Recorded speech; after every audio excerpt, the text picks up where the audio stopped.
In this video, I'm going to share absolutely everything you need to know to get started in Airbnb the right way. This is a complete beginner's guide, so I'm going to lay out all the things you need to think about and all the steps, and I'm going to split it up into 4 parts. Get ready is everything you need to think about before you actually get started. Things like how to research your area, the basics about how Airbnb hosting works, and what to expect once you go live. Get Going is going to teach you absolutely everything you need to think about getting set up. We're going to talk about your listing and your property setup, photos, rates, cleaning, bookings, and dealing with guests. In Get Good, we go a little deeper, talking about things like how to consistently get good reviews, how to optimize your listing, and how to get your property generating serious profit. Then finally, in Get Smart, I'm going to show you how to turbocharge everything so you get more bookings, more profit, and most importantly, more freedom. Now, if you're new to the channel, what's the crack? My name's Dave, and I'm the founder of a multi-award winning property management company right here in Belfast. We manage over 75 properties, hosting over 15,000 guests a year. Now, in case you have any doubts,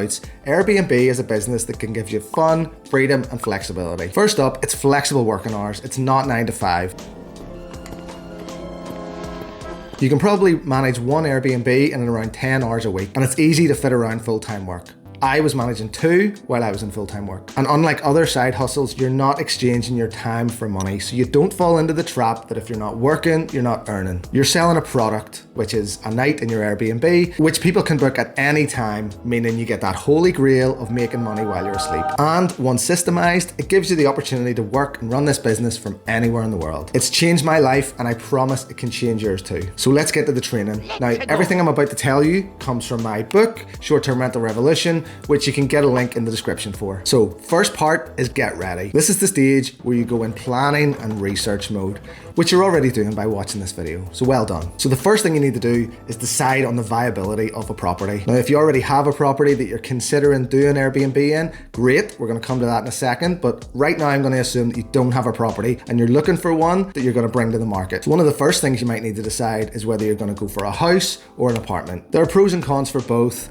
Generally, I favor apartments because they don't have front and back yards that you're going to need to maintain. They have someone that looks after the building that takes away rubbish and stuff. And they're generally smaller than houses, even if they can have the same occupancy as a house. So there's less cleaning, less setup costs, and less stuff that can go wrong and need replaced in an apartment. But this is going to vary wildly, so it's just something for you to consider, research, and decide for yourself. The next thing you need to consider is what size of property should you go for. Obviously, the smaller the property, the smaller the amount of people that you're going to be able to accommodate in it. And that's really important because larger groups are obviously going to pay more money to come and stay in your place. But those larger properties are going to cost more money to either buy or rent, and you might just be limited by what's available in your area. Or if you already have that property, you know, it is what it is. You can't make it any bigger. So if you already have the property, or if you have a property in mind that you think you might either purchase or take on, it's really important that you thoroughly research what that property is likely to achieve in terms of nightly rates, occupancy, and overall profit. So what you're going to want to do is use a site like Airbnb. There's a link in the description for this. And you're going to want to go into your street or your apartment building or your area and just dive deep in here. Do the research, spend the time, spend the hours. This is a really solid investment that's either gonna rule properties out or make you think, yeah, actually this has got some legs, this property. It's gonna be able to tell you things like what the demand is like in your area, what sort of competition is already there, what size of groups are coming to that area, what the nightly rates are. It gives you so much information that just equips you with so much knowledge to know whether you want to move forward with one property or bin that one and move to a different area or a different street or a different type of property. Now, there is a cost for this website. I definitely think it's worth it, but if you want to do it a free way and probably a way where you're going to get a little bit more deeper understanding, you can watch this video where I show you 5 steps on how to thoroughly research an area. Now, one thing that's going to come up throughout your research is, apart from the nightly rates you're going to be able to achieve, but what sort of guests are coming to stay in your area. And this is really important because it can influence the way you set your property up or who you target it to later on. So is it tourists?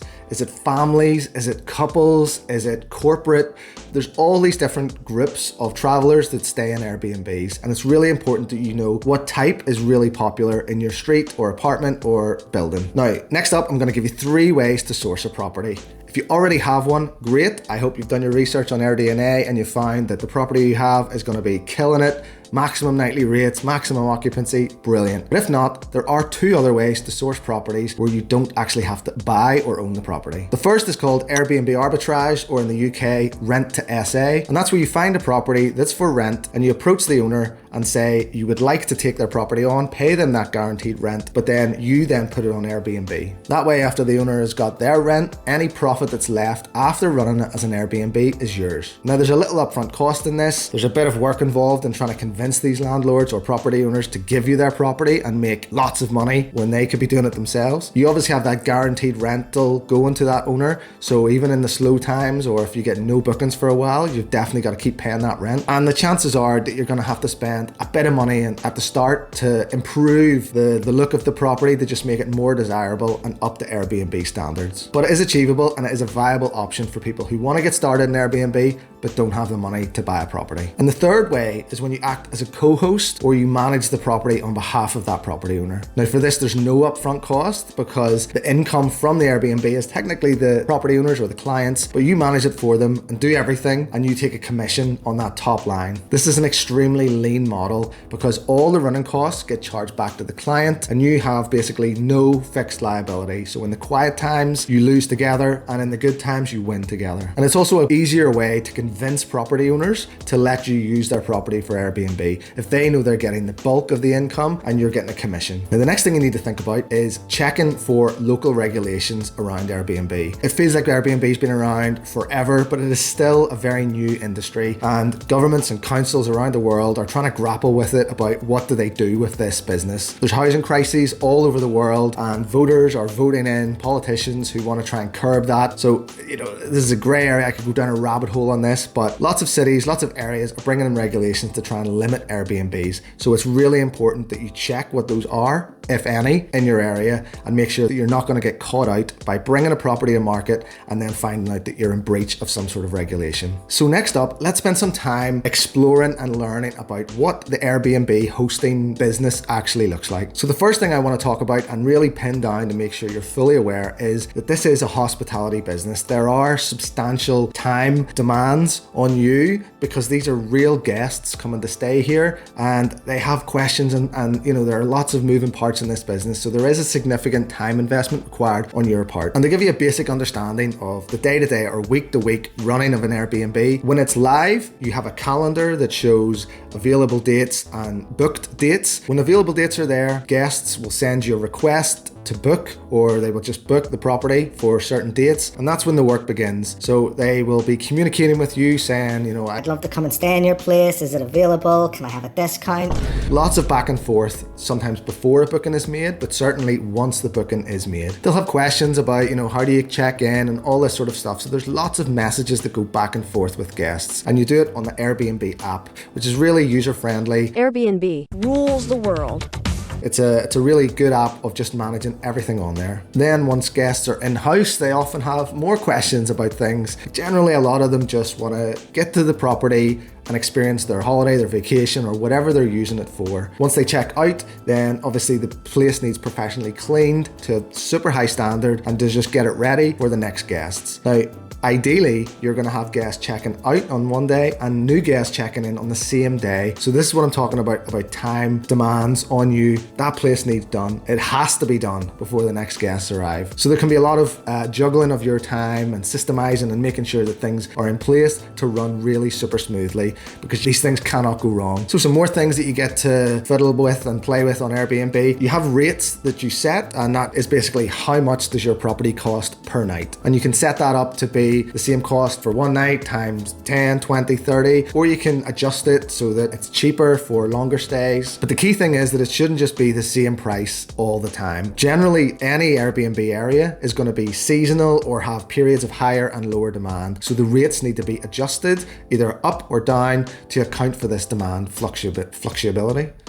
Variability, fluctuation. So as I mentioned before, with Airbnb, you can set up your bookings to come in two ways. The first way, which is the most user-friendly and the way I think a lot of people when they're starting out set it up, is that it's inquiry only. So if dates are available, guests have to send an inquiry to you to say, "Hi, I would love to book your place can you please accept my booking? And the reason why most hosts who are starting out set it up this way is because it gives you time to look at the guest, look at the booking, and decide whether you're happy or not to take it. So a key thing with Airbnb to make new hosts feel comfortable is that you can set up, you only accept bookings from people who have a government issued ID, so you know it's a real person and they've been verified by the Airbnb app, or that they have previous positive reviews. So you know that this isn't just a new either fake profile or a new profile that's been set up by someone who's wrecked an Airbnb and has had terrible reviews. And that leads me on to the next point. Every guest, as well as every property, gets reviewed after each booking. So you get to review the guest and the guest reviews your property. Now, I can't overstate enough how important good reviews are.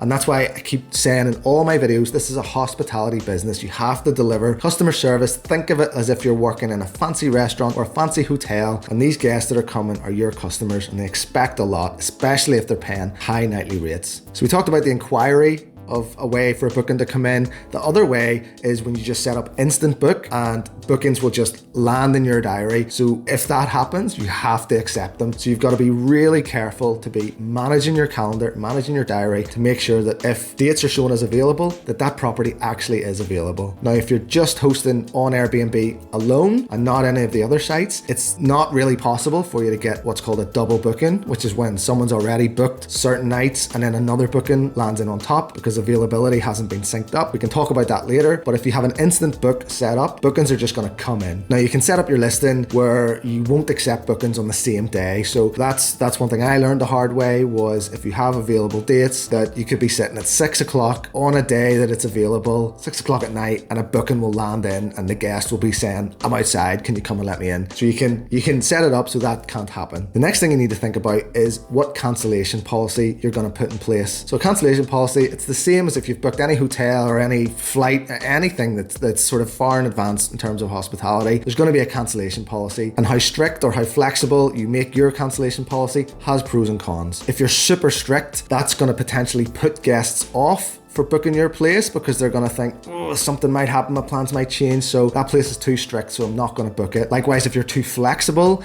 then you run the risk of having bookings in the diary and the day before they're due to arrive, they just cancel for free and you're left with a big gap that is so unlikely to fill at short notice. So it's really important that you think about and carefully consider what cancellation policy you're going to put in place. I like to set one up that's free cancellation up to 14 days prior to the date of arrival. That gives guests enough freedom to know that they can book it quite far in advance, but if plans change reasonably last minute, they can get out of it, but it also gives us hopefully enough time to resell those nights. Now, I touched on it before, but reviews really are the lifeblood of this business. One of my mantras is revenue follows reviews. This isn't a business where you can just set it and forget it. There is a lot of work involved to keep these guests happy because, like I said, they're going to have lots of questions, problems, things that crop up. They're going to be looking to you to come and fix them all, or to at least answer their questions in a timely manner. And if you're slow with responding, if things go wrong and you don't really help them out, they're gonna leave negative reviews for you. But it's really important to remember, the higher your review score, the higher your rates will be. The lower your review score, the lower your rates will be. Okay, so the next thing to think about when you're setting up is what minimum stay are you going to accept in your property? A minimum stay is what it says on the tin. You can have a 1 night stay, which means guests can book for 1 night, or you can have a 3 night minimum stay, which means if they search your place for 1 or 2 nights, it's not going to show up. Only 3 will show up. Now, Airbnb will try and push you to offer 1 night stays because that's what most of the searches on the platform will be for. But in my experience, those are not good minimum stays to take. When you get 1 night stays, the changeover costs, which is the cost of cleaning and linen and your time involved in dealing with the guests, it's huge for a 1 night stay. So I would never recommend taking 1 nights. I would say a minimum of 2, and if possible 3 or longer. It's going to make your business far more profitable, give you far more time back, and it's just a better way to run things. So how and when do you get paid? Well, on Airbnb, the guest pays Airbnb, and then on the first day after they've checked in, Airbnb send that money to you, minus of course their fees. Now, for most hosts, Airbnb charges 3% commission to the host, and then also the guests pay a service fee to Airbnb. And that's all shown on a breakdown before a guest makes an inquiry or a booking. And here is when you can also charge any other fees, like cleaning fees. Now, this is a bit of a contentious one. I think most hosts charge a cleaning fee. I personally don't like them because, well, number one, it's just another fee added on to the basic rate, which frustrates me generally whenever I'm booking things. But two, it says to the guest that the cleaning is being covered. They're paying for it to be cleaned after. As we're going to touch on later, whenever a guest's leaving, you can talk about house rules and how they check out. And a good thing to ask is, could they either put the dishwasher on or take the bins out whenever they're leaving? But if you've charged them a cleaning fee, they are not going to be encouraged whatsoever to do anything because they're going to think, well, I paid for someone else to do this, so I'm not doing it. Now, in terms of more detail around the policies and the charges and everything else to do with Airbnb,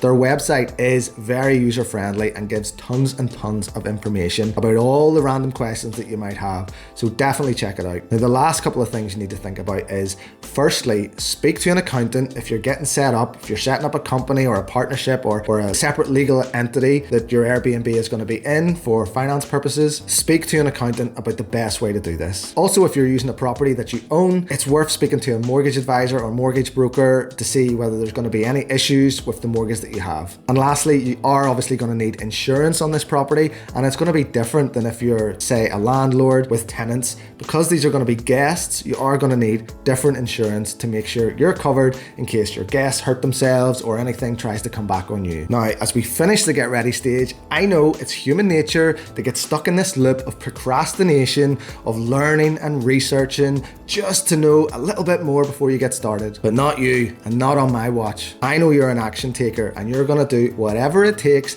to make this a success and get that sweet, sweet freedom. So if you are serious about that, then take a second to hit that subscribe button, and I'm going to be following you around in your notifications to give you a little nudge or a kick every time I post a video. That is not necessarily the same as stalking. It's my way of keeping you on track. Okay, so now you're ready to take action, and now it's time to get going. The first thing you need to think about is the property setup. There's a fair bit of work involved in getting a property ready for guests. First of all, you have to kit it out with absolutely everything that a guest will need when they're in the property. So that's furniture, kitchen items, knives, forks, cups, plates, bowls, dishwasher, washing machine, pillows, everything. And if you want a full checklist of everything that you need, you can click the link below. I've got my Airbnb Ultimate Starter Pack that has literally a checklist of everything you need for each room. And this is the stage where you can think about any other additional amenities that you want to add into the property to just make it that bit more desirable. Things like Netflix, a hot tub, an Xbox.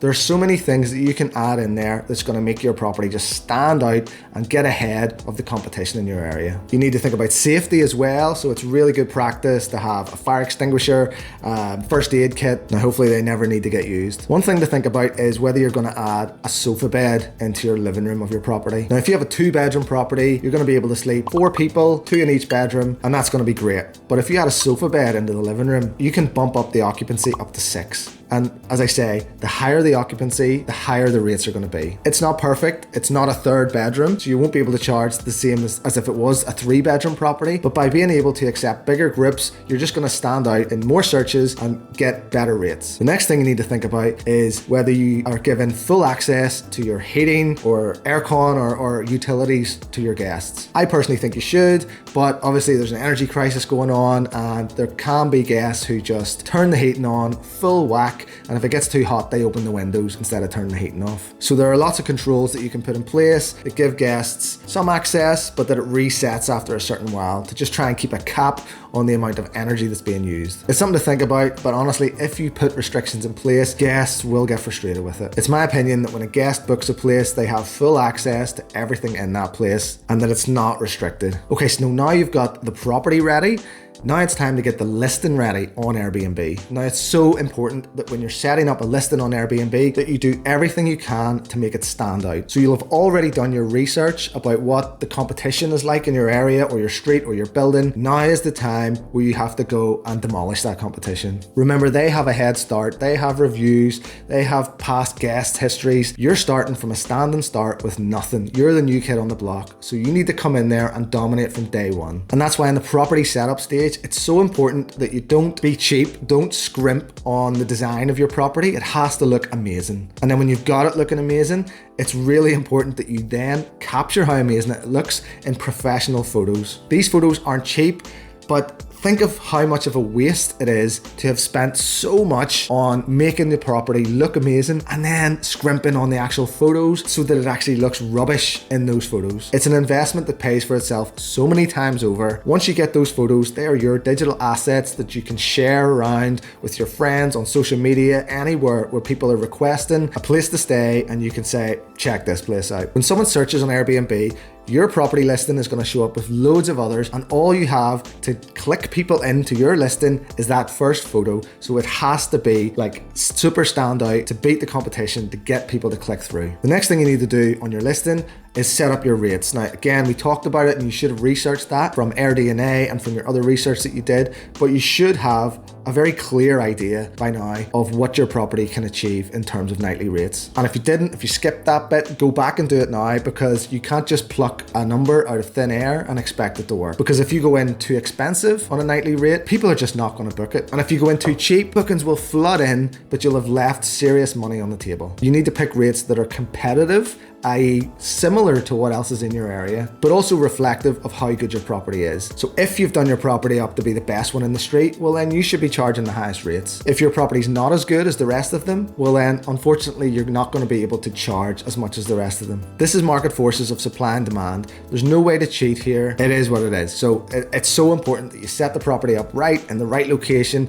with the right finish, with the right amenities in it, so that you can charge those highest rates. The next thing you need to think about, once your listing's set up, once your property's ready, is to set up a guest book in your property that spells out everything that a guest needs to know about how to use it. Now you can attach this to your Airbnb listing so that it gets sent to guests as soon as they book, but it's really about spelling everything out to make things as frictionless as possible for the guests, so it cuts down on the amount of questions and times that they have to contact you. So once you've got going and you've got some guests through, the next thing that it takes top priority is the cleaning of the property. It obviously goes without saying that the property has to be spotless when a guest arrives, and then whenever they leave, the chances are it's not going to be spotless, but you have to go in and make it spotless again. So what do you need to check? Well, you need to check the fridge, the dishwasher, under sofas, under cushions, between the cushions in the sofa. Guests can be so picky, they can literally pull furniture around for whatever reason, and if they find dirt and dust and stuff underneath, they're going to mark you down in the review for cleanliness. If you're deciding to outsource your cleaning, it's really important that you use a cleaner that is specialized in Airbnb cleans. If you get a general domestic cleaner, well then it's their job not to go looking in all your drawers and cupboards, because that would just be weird. But in Airbnb cleaning, absolutely every drawer and cupboard needs to be opened and emptied. There can be no sign that a previous guest ever stayed in that property. You're going to need to have some storage, hopefully on site, where you can store things like linen, towels, any cleaning supplies that your cleaner can use, and toilet roll, which you're going to go through absolutely tons of on every changeover. And it's just going to be a big time saver to have somewhere located in the property that you can just store all this stuff to stop you having to go back and forth to the shops. Okay, the next thing you need to think about once you're getting going is setting up some house rules for your property. Now, house rules should only be there to cover the extremes. No parties, no illegal activities, maybe some quiet hours between something reasonable like 9 and 9 in the morning. What they should not be is a list of really unreasonable demands of No shoes in the house, don't use these kitchen utensils, don't go into this room. Like, I've seen some absolute horror stories of house rules. When guests see them, it just makes them feel unwelcome. And remember, this is a hospitality business, so don't be that host. You also need to think about your check-in and check-out times. Now, whenever a guest checks out, it is going to take you a period of time to get the place cleaned and ready before the next guest can check in. Now, once you get started, you're going to find out that every guest wants to check in early and most guests want to check out late. But you've got to be strong, because you do need that time to go in. It's not just to clean things, but if you find stuff is broken or needs a little bit more attention, you need that time to be able to get that sorted before the next guests arrive. So check out at 11, check in at 3 seems to be sort of average. Some people let check out be a little later, like 12, but you have to think about guests. If they're coming to stay in your place, they want to get out and explore, so try and make the check-in no later than 3. Now you have to decide, how are the guests actually going to gain entry to your property? Are you going to be there to meet them, which is best practice, and definitely you will get better reviews if you do that, or if you're you're busy or you're not near the property or it just doesn't work on a certain day, or you're going to leave the key in a lockbox. Now this is fine. You have to make the lockbox straightforward enough to find and definitely make sure that the key is in there. And you need to always also think about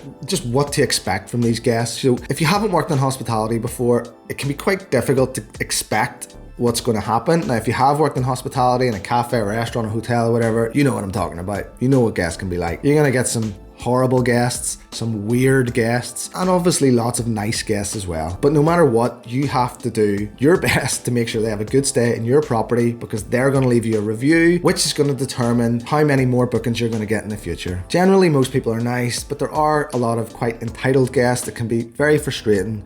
But it's just a case of sucking it up, realizing you're in a hospitality business, staying professional and polite, trying to develop that rapport, because you need that review. And if you want to know more about that, click this video to see 5 mistakes that most new Airbnb hosts make. Okay, so now you've got going, now it's the time to get good. And trust me, once you open the doors and open that calendar, you're going to learn very, very quickly. There's going to be a constant turnover of guests. If you've got the right property with the right rates and you're delivering the good customer service, it's going to be in hot, high demand. So you're going to learn super quick. But unfortunately, this is when a lot of bad habits can take hold. In the get good stage, this is when you learn the importance of rapport, the importance of this hospitality mindset with your guests. You're going to see the reviews come in. You're going to see a review come in that you realize, I was a bit late in replying to that guest. Likewise, you're going to see a review come in where you over-delivered and it was 5-star and they were gushing about you in this big paragraph. This is the stage where you refine things, you refine your systems, you work out how long does it take to clean the property,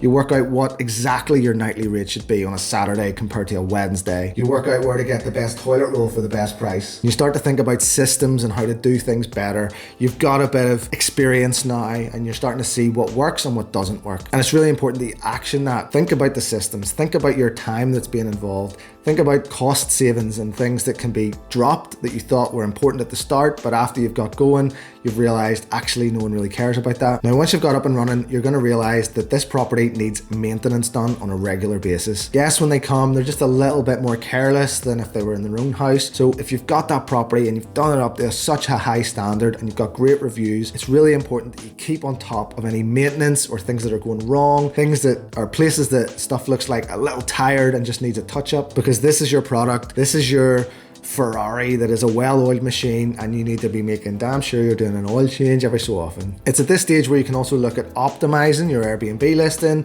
thinking about SEO, adding in little few more bells and whistles to just make it stand out a bit more once you've seen what works and what doesn't work. You can really start to encourage those longer stays, because no matter what I say to you, not taking one night stays, I guarantee you're going to take them at the start because you're going to see gaps. Once you've got a few bookings under your belt, now you can sort of say, okay, these one night stays, these shorter stays are so expensive, and you can start to encourage those longer stays. And you can do that in different ways, like by offering a reduced nightly rate for a longer stay. And you can also take the feedback that you've got from your guests, not only in terms of the reviews, but also just from general communication with them about what works well in your property and what doesn't work so well. And you can action that and improve your property so that it's going to be even better for the guests who haven't even booked yet. And it's also really important at this stage that you get good at vetting your guests. So hopefully by this stage you haven't been stung by a bad group of guests, by a party or something where they've left the place in a real mess. But if you haven't been stung by now, you will at some point. So it's really important that you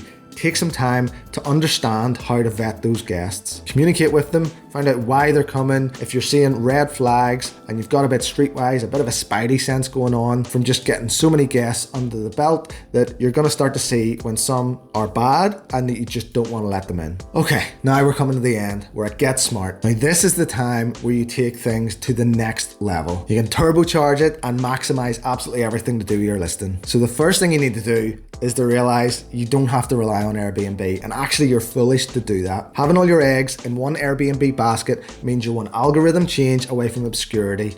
You need to get your property on every booking site out there. And the way to do that without getting double bookings is to use a program called a channel manager. Now there are lots of ones out there. I personally like Guesty. I think it does an amazing job, but what it does is it syncs everything up so you have a one-stop shop where you make a change once on your channel manager and it pushes the information and all the changes out instantly to the other booking sites. So no double bookings, a massive time saver, and much more exposure to different guests who just don't use Airbnb. Next thing about getting smart is leveraging direct bookings. So once you're on Airbnb, you'll realize very quickly that they care about the guests far more than they care about us. Getting direct bookings not only increases your profit margin because you don't have to pay anything to Airbnb, but it also gives you far more control around your guests and your property. Get smart is the stage where you realize the importance of leveraging and automation, because this business will be flying, but your time is going to be sucked into so many different aspects of it that you're going to need to double or triple your output. And the way to do that is through automation. Hooking your property up to a dynamic pricing software like Price Labs